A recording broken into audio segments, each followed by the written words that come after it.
చెప్పే మాట ఒకటి, చేసే పని మరొకటి. అడిగితే జైలుపాలు, ప్రశ్నిస్తే గందరగోళమే.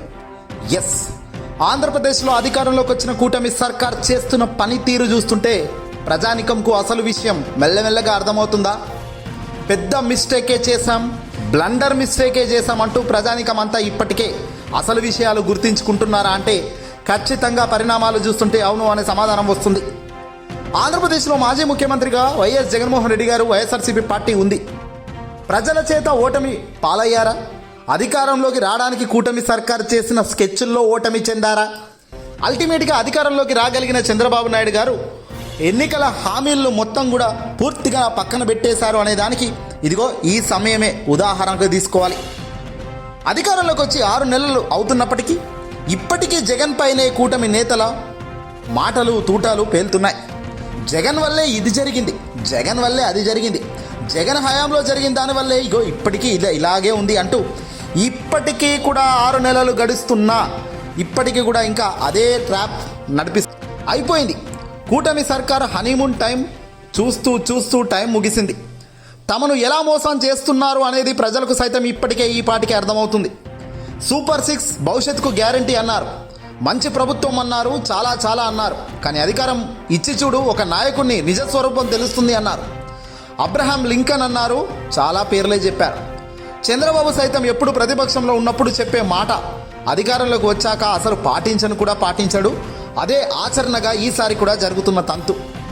4 సార్లు ముఖ్యమంత్రి అయిన చంద్రబాబును ప్రతిసారి గెలిచాక మాట తప్పడం అన్నది అలవాటుగానే మారింది తప్ప దాంట్లో ఆవేశం లేదు, ఇది అబద్ధము లేదు. ఇప్పుడు కూడా చంద్రబాబు గెలవగానే తన నిజస్వరూపం చూపుతున్నారు. ఏ రకంగా తను ఛార్జీల మోత మోపుతున్నాడో ప్రజల మీద ఇప్పటికే అర్థమవుతుంది ప్రజానికంకు. విద్యుత్ ఛార్జీల భారం మోపడం మొదలెడితే ఇచ్చిన హామీలేవీ అమలయ్యే పరిస్థితి ప్రభావం కనిపించడం లేదు. వైఎస్ జగన్ హయాంలో అమలయ్యే ఏ సంక్షేమ పథకము ఇప్పుడు ఇవ్వడం లేదు కదా, దాని ఊసు కూడా లేదు. అన్నిటికీ మించి వైఎస్ఆర్ కాంగ్రెస్ పార్టీ కార్యకర్తల మీద, ముఖ్యంగా టీడీపీ తప్పిదాలు, మోసాల మీద సోషల్ మీడియాలో ప్రశ్నిస్తున్న వైసీపీ సోషల్ మీడియా కార్యకర్తలను వెంటాడి ఎక్కడ లేని సెక్షన్లు కింద కేసులు పెట్టి రాష్ట్రాన్ని కుదిపేస్తున్నారు. ఇక ఇన్నాళ్ళుగా మాదిరిగా తాడేపల్లి క్యాంప్ కార్యాలయంలో కూర్చుంటే కుదరదని జగన్ సైతం తనదైన దూకుడుతో ముందుకు అడుగులు వేస్తున్నట్టుగా సమాచారం. ఇక్కడ ఆంధ్రప్రదేశ్కి సంబంధించిన ముఖ్యమంత్రిగా ఉన్న చంద్రబాబు నాయుడు గారు ఏ స్థాయిలో అడ్డంగా ఇరుక్కుపోయారంటే ప్రజల ముందు మళ్ళీ గెలిచే పరిస్థితి ఉందా? ప్రజలు చంద్రబాబు నాయుడు గారిని నమ్మే పరిస్థితి ఉందా? మళ్ళీ అధికారం అనేది శాశ్వతంగా ఒక వ్యక్తికి రాకుండా చేయాలి అనే దానికి ఇంతకన్నా ఉదాహరణ అవకాశం జగన్ గారికి, వైసీపీకి మరోసారి వస్తుందా? ఇప్పుడు ఇవే ప్రశ్నలు చాలా నోట్ల వినబడుతున్నాయి. ఒకప్పుడు చంద్రబాబు డైరెక్షన్లో ఊరు పచ్చ నేతలకు బెల్ట్ షాపులు ఇచ్చేది. ఇప్పుడు బెల్ట్ తీస్తానంటున్నాడు బెల్ట్ షాపులు ఇచ్చి. ఏకంగా వాలంటీర్లపై వేటు వేసిన చంద్రబాబు నాయుడు గారు ఇంటి వద్దకే పౌర సేవలంటూ ముఖ్యమంత్రి ప్రకటనలు, బీరాలు తీస్తున్నాడు. విద్యుత్ ఛార్జీలు తగ్గిస్తానంటూ ఎన్నికల హామీలు అమలు ప్రకటించారు ఎన్నికల ప్రచారంలో భాగంగా. కానీ ఇప్పుడు ఏకంగా 15,485 కోట్ల రూపాయల భారం పెడుతూ భారీగా విద్యుత్ ఛార్జీలను అమాంతం పెంచేసిన ఘనత చంద్రబాబుది. రైతుకు మద్దతు లేదు, వర్షాలకు ధాన్యం తడిచి దయానీయ పరిస్థితే. అప్పులపై పూటకో మాట నోటికొచ్చిన లెక్క. అసలు సిసలైన ఆట ఏంటయ్యా అంటే ప్రజలు గెలిపించారు, ప్రజల పని అయిపోయింది, మా పని స్టార్ట్ అయింది అనేటట్టుగా జరుగుతున్న పరిణామాలు గమనిస్తూనే ఉన్నారు, ప్రజానికం చూస్తూనే ఉన్నారు. ఇప్పటికీ మేలుకోకపోతే ఇక ముందు జరిగే పరిణామాలు ఏవి కూడా చంద్రబాబు చేతిలో కాదు కదా, ఎవరి చేతిలో కూడా ఉండవు అనేది కూడా అక్షర సత్యమే. ఎన్నికల హామీల్లో ఏం చెప్పారు, ఎన్నికల ప్రచారంలో ఎంత తడిపేశారు, కట్ చేస్తే జరుగుతున్నవన్నీ చూస్తున్న ప్రజానికం ముక్కున వేలేసుకుంటున్నారు. జగన్ చెప్పిందే జరుగుతుంది, జగన్ చెప్పినట్టే జరుగుతుంది కదా అనుకుంటూ ఇప్పుడు గట్టిగా కూడా బలపడుతున్నారు. తెలుగుదేశం పార్టీ సర్కార్ అధికారంలోకి వచ్చి 6 నెలలు గడుస్తున్నా తన వైఫల్యాలను, తప్పిదాలను ఒప్పుకోకుండా ఇంకా ఇప్పటికీ వైసీపీపై బురద జల్లేందుకే వాళ్ళ ఎదురుదాడులు సిద్ధమవుతున్నారు తప్ప మరొకటి లేదు. ప్రతి దాంట్లో జగన్దే తప్ప అంటున్నారు, ప్రతిదీ జగన్ గతంలో చేసిన దానికే అనుభవించాలి అంటున్నారు. మరి మీరు అధికారంలోకి వచ్చి దాన్ని ఏం చేయగలుగుతున్నారు అంటే మాత్రం సమాధానాలు లేవు. సూపర్ 6 హామీలను అమలు చేయకుండా ప్రజలపై 15,000 కోట్లకు పైగా విద్యుత్ ఛార్జీల భారాన్ని మోపడం, మరోవైపు నిత్యం జగన్పై జపం చేస్తూ ఎల్లో మీడియాలో బురద కథనాలకు పరిమితం అవుతూ రాజకీయ పరిశీలకులు ఏ స్థాయిలో కూడా విసిరిపోతున్నారో అర్థమవుతూనే ఉంది. ఇసుక నుంచి మద్యం వరకు కాకినాడలో పీడీఎస్ బియ్యం నుంచి ధాన్యం రైతుల తుఫాన్కు వదిలేయడం దాకా అడుగడుగున కూటమి సర్కార్ వైఫల్యాలను స్పష్టంగా కనిపిస్తున్నాయని గుర్తు చేస్తున్నారు.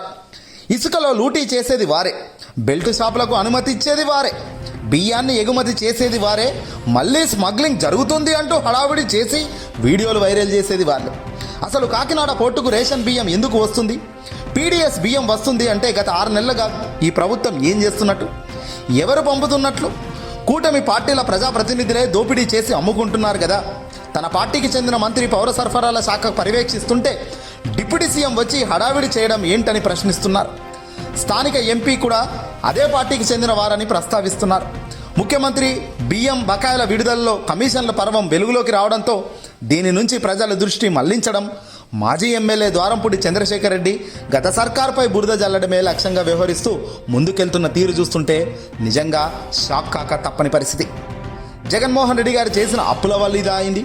పారదర్శక వ్యవస్థ తుంగలోకి దొక్కింది జగనే.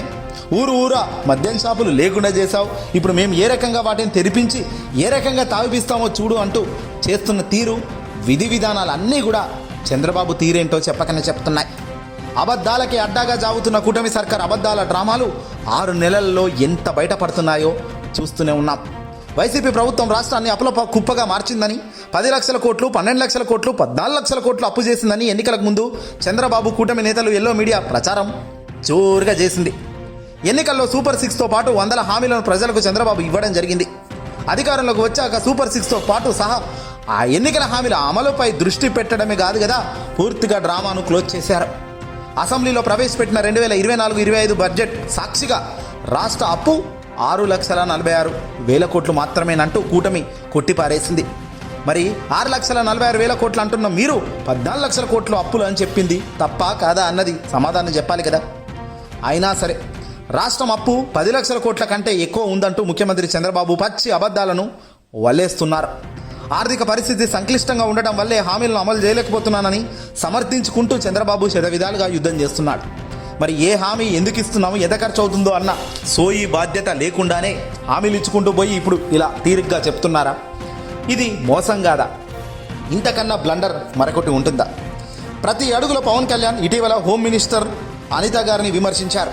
చంద్రబాబు లా అండ్ ఆర్డర్ దెబ్బతింటుందంటూ పవన్ కళ్యాణే తన నోటి నుంచి చెప్పాడు. ఈరోజు కాకినాడ పోర్టుకు వెళ్ళి రేషన్ బియ్యం ఇంత దారుణంగా స్మగ్లింగ్ జరుగుతుందంటూ తానే చెప్తున్నాడు. అంటే ఇక్కడ ఇండైరెక్ట్గా తన చెప్పే మాటలకు, ఆయన చేసే హడావిడికి అధికారం ఉండేది ఏమీ చేయలేకపోతున్నాను అన్నది చెప్తున్నాడు పవన్. అధికారం ఉండి కూడా ఏం లాభం అనేది కూడా తెలుస్తుంది ఇక్కడ.